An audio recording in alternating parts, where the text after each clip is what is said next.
E aí, tudo bem com você? Seja muito bem-vindo a mais um vídeo do nosso canal. Meu nome é Francisco Henrique e hoje nós vamos ler os capítulos 13, 14 e 15 de Deuteronômio. Hoje a gente está fazendo 118 dias desde que a gente começou nosso propósito de ler a Bíblia aqui nesse ano de 2023, certo? A gente já está em Deuteronômio, então a gente já está lendo o nosso 9º livro, para a glória do Senhor.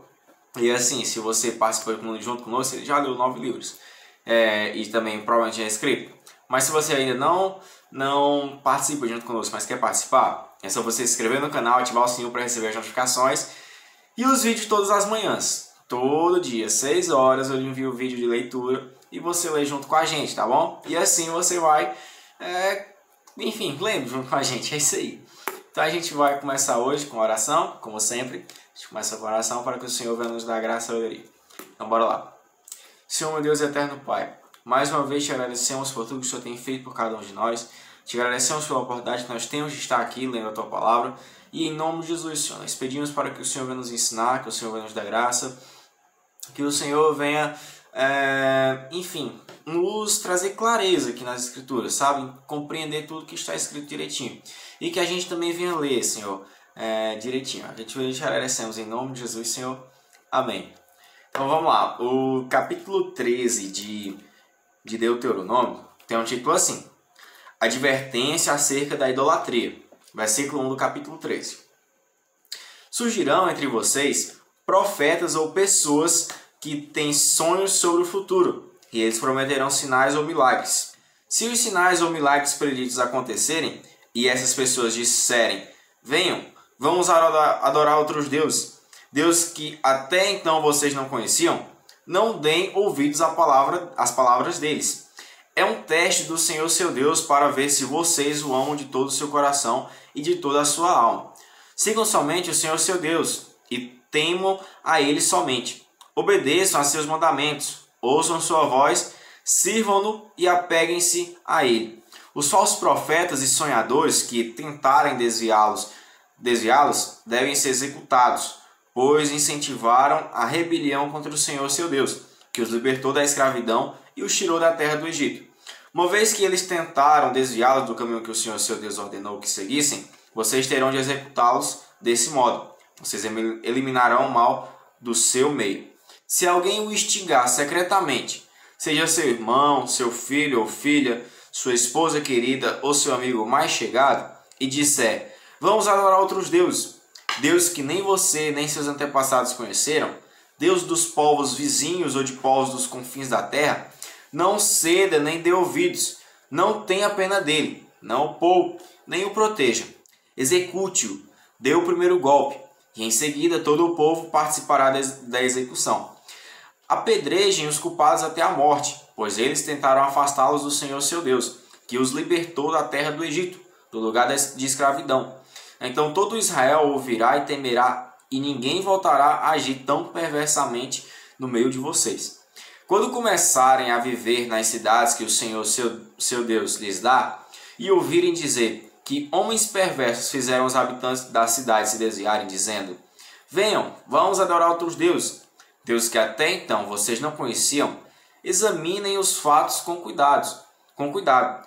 Se descobrirem que a informação for verdadeira e esse ato detestável foi mesmo cometido entre vocês, ataquem a cidade e matem a espada todos os habitantes e todos os animais, destruindo-os completamente. Amontoem os despojos no meio da praça pública e queimem toda a cidade como oferta ao Senhor seu Deus. A cidade permanecerá em ruínas para sempre, jamais será reconstruída. Não guardem coisa alguma do despojo que foi separado para destruição. Então o Senhor afastará a sua ira ardente e os tratará com misericórdia. Terá compaixão de vocês e os transformará numa nação numerosa, como prometeu sob juramento a seus antepassados. O Senhor seu Deus só será misericordioso se vocês ouvirem sua voz e obedecerem a todos os seus mandamentos, que hoje lhes dou, para que façam o que é certo aos olhos do Senhor.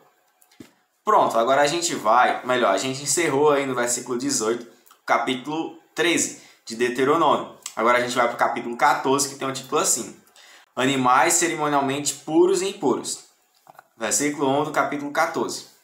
Uma vez que vocês são filhos do Senhor seu Deus, não se cortem nem raspem o cabelo acima da testa em sinal de luto.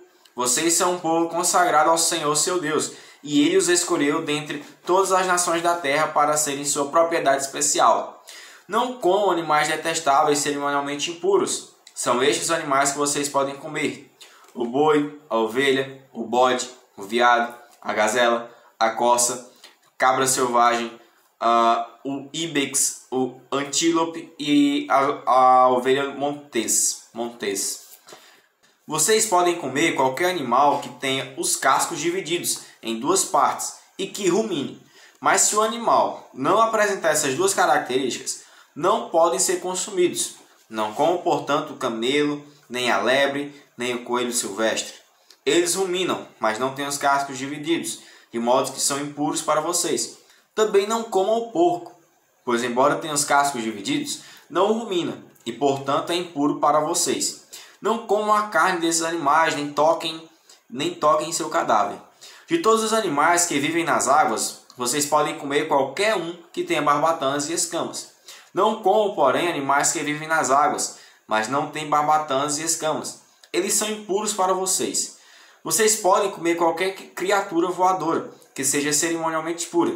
Estas são as criaturas voadoras que vocês não podem comer: o abutre folveiro, o abutre barbudo, o abutre fusco, o milhafre, o falcão e todas as espécies de condores. Todas as espécies de corvos e coruja de chifres e coruja do campo, a gaivota, todas as espécies de gaviões, o mocho galego, o corujão, a coruja das torres, a coruja do deserto, o abutre do Egito, o cormorão, a cegonha, todas as espécies de garça, a polpa e o morcego. Todos os insetos alados que rastejam pelo chão são impuros para vocês, de modo que não podem comê-los. Contudo, podem comer qualquer criatura voadora que seja cerimonialmente pura. Não comam animal algum que tenha morrido de causas naturais. Podem dá-lo a um estrangeiro que vive em sua cidade, ou vendê-lo a outros estrangeiros. Vocês mesmos, porém, não o comerão, pois são um povo consagrado ao Senhor seu Deus. Não cozinhe o cabrito no leite da mãe dele. Pronto, agora a gente vai para o versículo 22, que tem o título assim: a entrega dos dízimos. Verso 22 do capítulo 14. Separem o dízimo de suas colheitas, o 10º de toda a sua safra anual. Levem o dízimo ao lugar que o Senhor seu Deus escolher para estabelecer seu nome, e comam o dízimo ali na presença do Senhor. Isso se aplica aos dízimos de cereais, do vinho novo, do azeite e dos machos das primeiras crias do gado e dos rebanhos. Com isso, aprenderão a sempre temer o Senhor seu Deus. Se o Senhor seu Deus os abençoar com uma boa colheita, mas o lugar que ele escolher para a habitação do seu nome for distante demais para vocês levarem o dízimo, vendam a 10ª parte de suas colheitas e rebanhos, coloquem o dinheiro numa bolsa e levem-no ao lugar que o Senhor seu Deus escolheu. Quando chegarem, usem o dinheiro para comprar o tipo de alimento que desejarem: bois, ovelhas, vinho ou qualquer outra bebida fermentada. Então, na presença do Senhor seu Deus, comam e alegrem-se com toda a sua família. E não se esqueçam de cuidar dos levitas de sua cidade, pois eles não receberão porção alguma de terra como herança entre vocês. Ao final de cada 3 anos, levem todo o dízimo da colheita daquele ano à cidade mais próxima e armazenem-no ali. Entreguem o dízimo aos levitas, que não receberão porção alguma de terra como herança entre vocês, e também aos estrangeiros que vivem entre vocês, e aos órfãos e às viúvas de suas cidades, para que eles comam até se saciarem. Então o Senhor seu Deus os abençoará em todo o seu rebanho. Pronto, irmãos, terminamos aí no versículo 29, o capítulo 14 de Deuteronômio. Agora a gente vai para o capítulo 15, que tem um título assim: o cancelamento das dívidas. Versículo 1 do capítulo 15. Ao final de cada 7 anos, cancelem as dívidas de todos a quem vocês tiverem feito um empréstimo.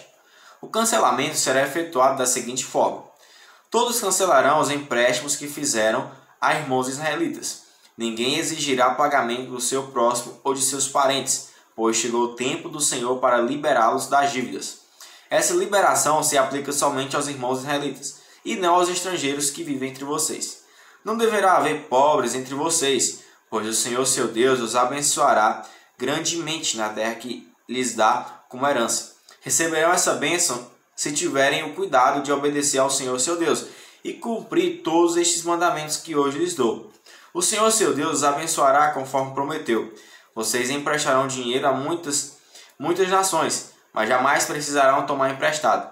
Governarão muitas nações, mas não serão governados por nação alguma. Se, contudo, houver algum israelita pobre em suas cidades, quando chegarem à terra que o Senhor seu Deus lhes dá, não endureçam o coração e não fechem a mão para ele. Ao contrário, sejam generosos e emprestem-lhe o que for necessário. Não sejam mesquinhos, nem se recusem a emprestar a alguém só porque o ano do cancelamento das dívidas está próximo. Se vocês se recusarem a fornecer o empréstimo e a pessoa necessitada clamar ao Senhor, vocês serão considerados culpados de pecado. Deem aos pobres com generosidade e não com má vontade, pois o Senhor, seu Deus, os abençoará em tudo o que fizerem. Sempre haverá pobres na terra, por isso ordeno que compartilhem seus bens generosamente com os pobres e com outros necessitados de sua terra. Pronto, agora a gente vai para o versículo 12, que tem um título assim: A libertação de escravos hebreus. Versículo 12 do capítulo 15 de Deuteronômio. Se um irmão hebreu, homem ou mulher, vender-se a você como escravo, ele lhe servirá por 6 anos. Depois disso, liberte-o no 7º ano. Quando libertar um escravo, não o mande embora de mãos vazias. Seja generoso e dê-lhe de despedida um presente dos animais de seu rebanho, dos cereais de sua eira e do vinho de sua prensa de uvas. Compartilhe com ele um pouco da fartura com a qual o Senhor seu Deus o abençoou. Lembre-se de que um dia você foi escravo na terra do Egito, e o Senhor seu Deus o libertou. Por isso lhe dou essa ordem. Mas se por estar bem com você e amar você e sua família, o servo disser: não quero ir embora, você pegará um furador e furará a ponta da orelha dele contra a porta. Depois disso, ele será seu escravo para o resto da vida. Faça o mesmo com as escravas. Quando libertar seus escravos, não considere isso uma grande perda. Lembre-se de que, por 6 anos, eles lhe prestaram serviço equivalentes a 2 vezes o salário de empregados contratados. E o Senhor seu Deus o abençoará em tudo que você fizer. Pronto, agora a gente vai para o versículo 19, que tem um título assim: O sacrifício dos machos das primeiras crias. Versículo 19. Separem para o Senhor, seu Deus, os machos das primeiras crias do gado e dos rebanhos. Não usem a primeira cria do gado para trabalhar no campo, e não tosquiem a primeira cria das ovelhas. Em vez disso, a cada ano, comam esses animais com sua família, na presença do Senhor seu Deus, no lugar que ele escolher. Mas se essa primeira cria tiver algum defeito, se o animal for manco, cego ou tiver algum outro problema, não o sacrifiquem ao Senhor seu Deus, como o animal na cidade em que morarem. Qualquer pessoa poderá comê-lo, esteja cerimonialmente pura ou impura, assim como qualquer um pode comer uma gazela ou um veado. Não comam, porém, o sangue do animal, derramem-no no chão, como se fosse água. Pronto, meus irmãos, encerramos aí no versículo 23, o capítulo 15 de Deuteronômio. E também encerramos a nossa leitura de hoje. Meus irmãos, como sempre, eu agradeço a Deus pela vida de vocês, que o Senhor continue abençoando vocês e a minha vida também, tá bom? Que Ele continue dando graça, melhoria, para a gente entender cada vez mais as Escrituras e, enfim, a gente guardar nos nossos corações e propagar elas quando necessário. Quando necessário, não. Todo momento é necessário. A gente precisa espalhar o reino de Deus aí, a mensagem do Evangelho para todo mundo, quanto antes, a todo momento, tá bom? Em tempo e fora de tempo. Então, tchau, valeu, a paz do Senhor. Até amanhã, se Deus quiser.